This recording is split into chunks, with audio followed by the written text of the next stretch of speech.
Vamos a ver ahora dos teoremas archiimportantes, que en realidad son tres, porque necesitamos enunciar un teorema previo. En este video vamos a trabajar con el teorema de Rolle y en el video siguiente con el teorema del valor medio. El teorema previo que necesitamos enunciar dice lo siguiente. Supongamos que tenemos una función que es derivable en x0. Eso quiere decir que la función es continua en x0 y que además admite derivada, es decir, es posible trazar la recta tangente a la curva en x0.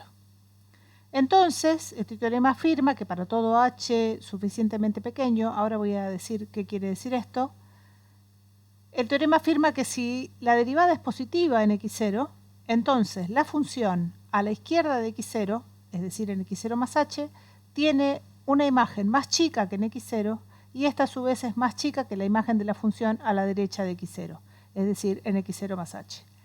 Y análogamente, si la derivada es negativa, la función en x0 menos h, es decir, a la izquierda de x0, tiene una imagen más grande que en x0 y esta a su vez es más grande que la imagen de la función en f de x0 más h. Es decir, este teorema nos dice que si la función en ese punto x0 tiene una derivada no nula, es decir, que la tangente no es horizontal, entonces en las cercanías de x0 la función es más grande de un lado y más chica del otro. Cuando nos referimos a las cercanías de x0 o decimos h suficientemente pequeño, lo que estamos diciendo es que es en un lugar infinitamente próximo a x0, porque si nos corremos un poquito las cosas pueden cambiar, ¿no? Entonces esto se refiere a que muy cerquita de x0 pasa esto. Gráficamente sería algo así. En x0 que la derivada sea positiva significa que la pendiente de la recta tangente a la curva en x0 es positiva. Por lo tanto, la inclinación de la recta tangente es como muestra el gráfico. De la función no sabemos nada de cómo es su variación, pero sí sabemos que en ese punto la tangente tiene esa inclinación. El teorema lo que afirma es que para los x que están en las proximidades de x0, la curva podría ser, por ejemplo, así.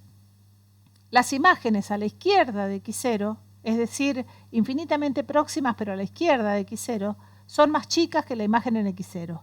Y las imágenes de los puntos a la derecha de x0, infinitamente próximos a x0 pero a la derecha, las imágenes son más grandes que en x0. Y análogamente, si la derivada es negativa, tenemos que las imágenes de los puntos a la derecha, a la izquierda de x0 son más grandes que en x0 y a la derecha son más chicas.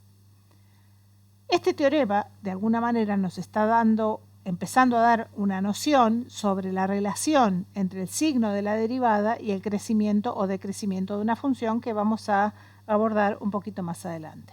Ahora sí vamos a enunciar el teorema de Rolle. El teorema este fue enunciado por nuestro amigo Bhaskara, el de la fórmula para el cálculo de las raíces de una ecuación de segundo grado, pero recién fue demostrado en 1691 por este señor Michael Rolle. Como él demuestra publica la primera demostración formal que se conoce, el teorema se conoce como teorema de Rolle. Y dice lo siguiente.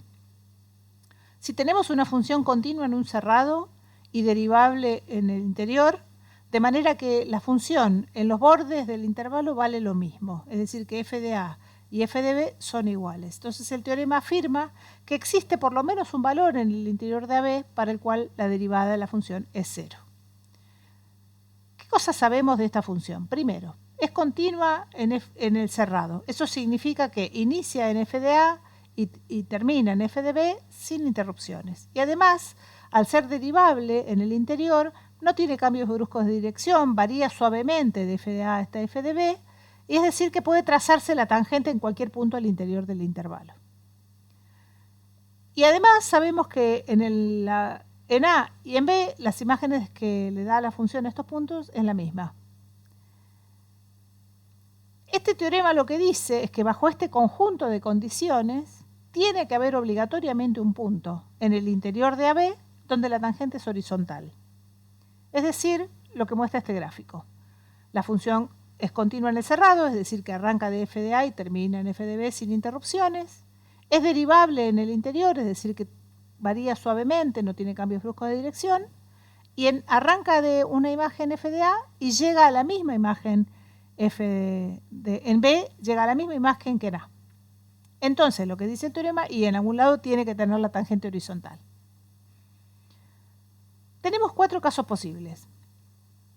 Primer caso es el caso trivial, que la función sea constante, o sea que arranque de f de A, termine en f de B con el mismo valor y en todos los valores del interior del intervalo la función valga lo mismo. Entonces, si la función es constante, la derivada es 0, listo, ya está. No solamente ocurre en un punto, ocurre en todos los puntos.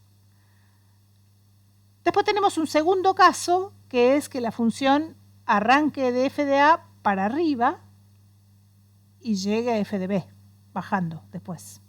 Tercer caso, que la función arranque para abajo y después tenga que subir para llegar a f de B. Y el cuarto caso, sería que haga una cosa como lo que muestra el gráfico ahí, que arranca de f de A, sube, después baja y después vuelve a subir para llegar a B. Lo que vamos a hacer para demostrar este teorema es considerar que K vale 0, es decir, que la función arranca de 0 y termina en 0.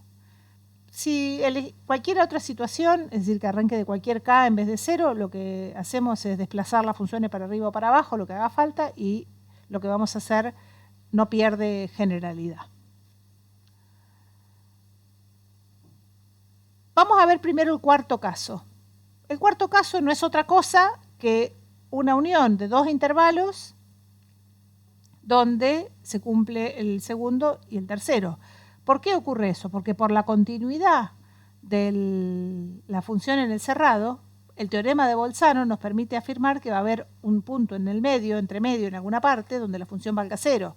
Es decir, que podemos partir el caso cuarto en la unión del caso segundo en el intervalo A y ese punto que está marcado en el gráfico, y el caso tercero entre el punto que está marcado en el gráfico y B. Es decir, que el cuarto caso se queda automáticamente demostrado si se demuestran los otros dos.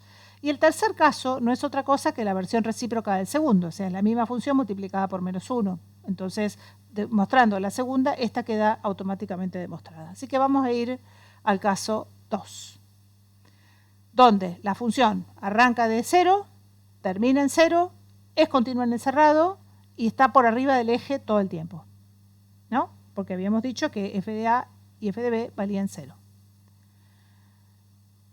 Sabemos, por un teorema de continuidad que vimos, que una función continua en un cerrado alcanza un mínimo y un máximo en ese cerrado. Ese mínimo el mínimo no nos importa, vamos a agarrar el máximo, no puede estar ni en A ni en B. ¿Por qué razón? Porque la función arranca de A en 0 en A, termina en 0 en B y toma todos los valores positivos, es decir, que la función adopta sus mínimos en A y B. Entonces el máximo no está ni en A ni en B, porque la función no es constante. Es decir, que el máximo estará por ahí, en alguna parte entre A y B. Entonces, como la función es derivable en el interior del intervalo, sabemos que ahí existe la tangente. Existe la derivada en C existe porque la función es derivable. Ahora, la derivada en C no puede ser positiva. ¿Por qué? Porque como vimos en el teorema anterior, si fuera positiva en C, habría puntos a la izquierda de C que tendrían imágenes más chicas y a la derecha tendrían imágenes más grandes. Y si tienen imágenes más grandes, C no es el máximo. Si fuera negativa, por las mismas razones del teorema anterior, a la izquierda tendría valores más grandes la función, a la izquierda de C, y a la derecha más chico. Pero si a la izquierda tiene imágenes más grandes, C no sería el máximo. Entonces, si la derivada no puede ser positiva y no puede ser negativa, entonces no le queda otra que ser 0. Y con esto demostramos el teorema de Rolle.